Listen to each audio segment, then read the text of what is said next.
नमस्कार, स्वागत है आपका भारत लाइव के फेसबुक लाइव में।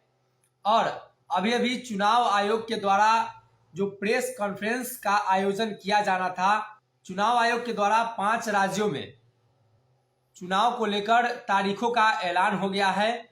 और इस वक्त की जो बड़ी खबर आ रही है उसमें 5 राज्य यानी भारत के जो 5 राज्य है, उत्तर प्रदेश, उत्तराखंड, पंजाब, गोवा और मणिपुर, इन 5 राज्यों में चुनाव को लेकर जो संशय बना हुआ था, इसके पहले निर्वाचन आयोग ने इसकी समीक्षा की, सभी राज्यों में जाकर बातचीत की और अंततः उन्होंने ये पाया कि आने वाले दिनों में यानी चुनाव को लेकर जो सभी पार्टियां तैयारी कर रही है, वैसी स्थिति में चुनाव को करा लिया जाना चाहिए। लेकिन इसमें कई प्रकार के संशय थे कि कोरोना की गतिविधियों को देखते हुए, कोरोना के बढ़ते प्रभाव को देखते हुए ये फैसला लिया जाना था। हो सकता था कि ऐसा फैसला लिया जाए कि चुनाव को टाल दिया जाए, लेकिन चुनाव आयोग ने उस फैसले को नहीं लिया और चुनाव आयोग ने चुनाव कराने की बात कही है।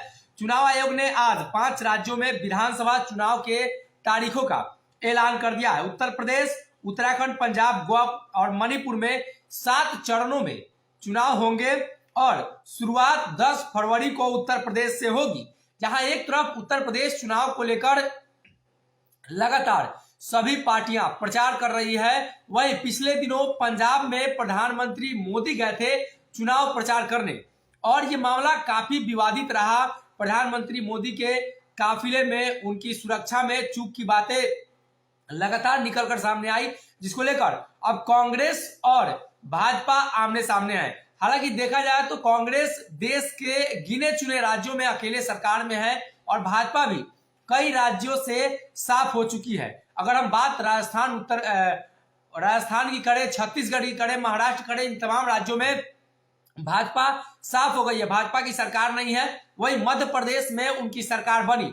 अब उत्तर प्रदेश ये बड़ा राज्य है और इसको लेकर योगी आदित्यनाथ के चेहरे पर चुनाव लड़ा जाना है और इसकी चुनाव प्रचार लगातार हो रही है।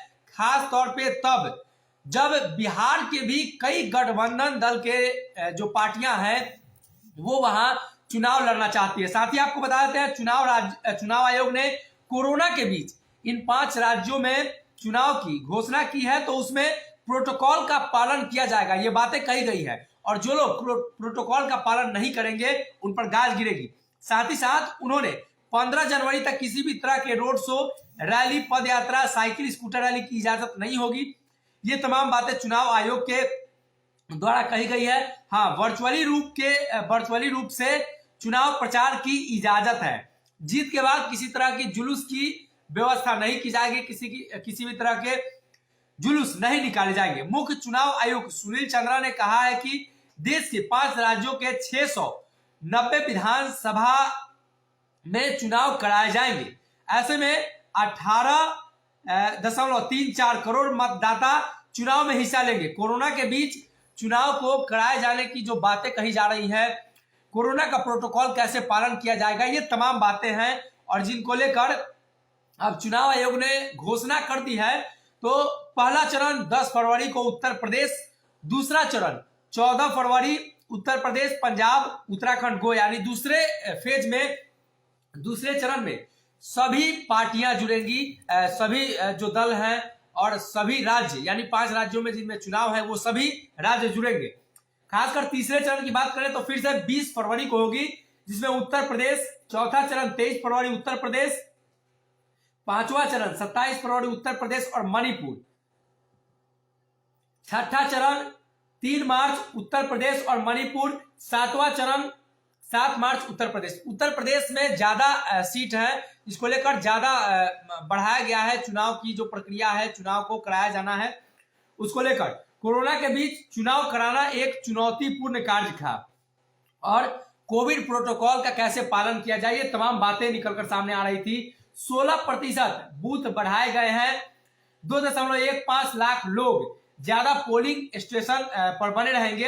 यानी सीधे तौर पे इसको ऐसे समझे तो बिहार में जब चुनाव हुआ था उस समय भी आपने देखा था कि संख्या ज्यादा होने के आधार पर, संख्याएं बढ़ रही थी, उसके आधार पर चुनाव आयोग ने ये बातें कही थी। चुनाव आयोग ने साफ तौर पे ये बातें दोहराई थी कि जो कोरोना के प्रोटोकॉल है उनको पालन किया जाएगा।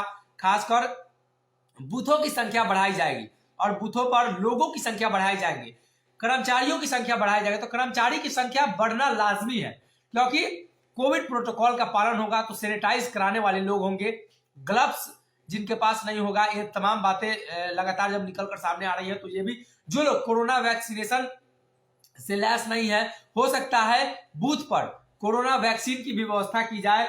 और राजनीतिक दलों के लिए सबसे खास गाइडलाइन है, सभी कार्यक्रम की वीडियोग्राफी कराई जाएगी।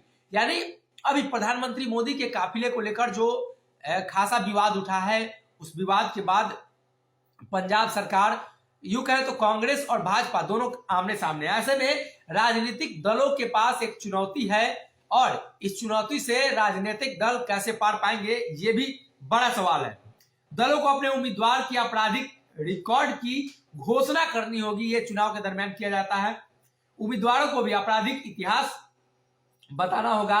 यूपी, पंजाब और उत्तराखंड में 40 लाख रुपए हर कैंडिडेट खर्च कर पाएंगे। इसके पहले भी चुनाव आयोग इस तरह का डाटा कलेक्ट करती है, लेती है कि चुनाव को सही रूप से कराया जाए, कदाचार मुक्त चुनाव हो, लोग पैसा ज्यादा खर्च नहीं करें। लगातार आरोप लगते हैं कि करोड़ों रुपया बांटा जा रहा है, चुनाव में पैसे बहाया जा रहा है। तो इसको लेकर चुनाव आयोग अपना जो मैनिफेस्टो है, चुनाव आयोग अपना जो कार्यक्रम घोषित करता है, गाइडलाइंस जारी करता है, उसमें ये सारी बातें जारी की जाती है। मणिपुर और गोवा में यह खर्च सीमा 28 लाख रुपए होंगी। अब 2017 और 19 जो लोकसभा हुए हैं उसके आधार पर देखें तो सीटें 325, वोट शेयरिंग 41% भाजपा का रहा है, 64 सीटें जीती हैं, वोट शेयरिंग 52% रहा है, 19 का है। यानी तमाम उत्तर प्रदेश चुनाव को लेकर खासा चर्चा है बीजेपी और बाकी अन्य दलों की।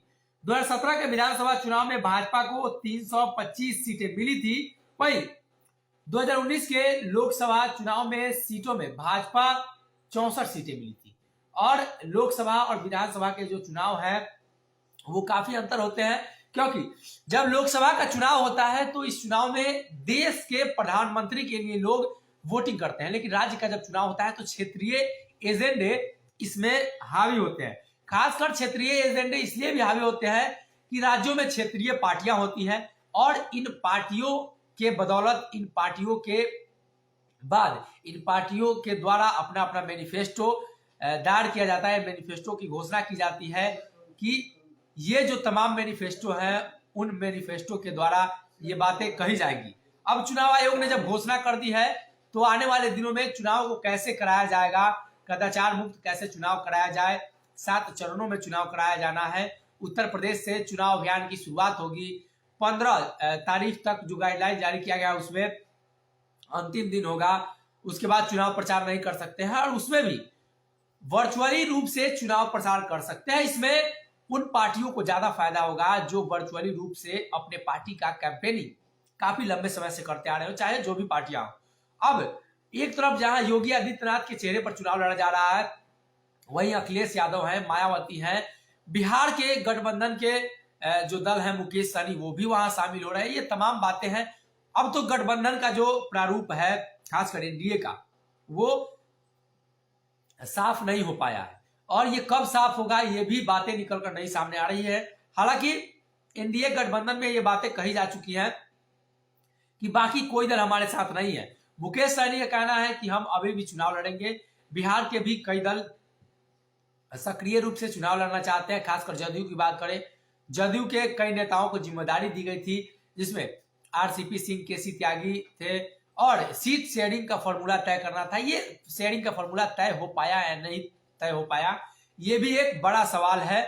तो अब चुनाव आयोग ने जब घोषणा कर दी है तो आने वाले दिनों में देखना होगा कि किस तरीके से चुनाव को कराया जा रहा है, चुनाव को किस तरीके से संपन्न कराया जा रहा है कोविड प्रोटोकॉल का पालन करते हुए।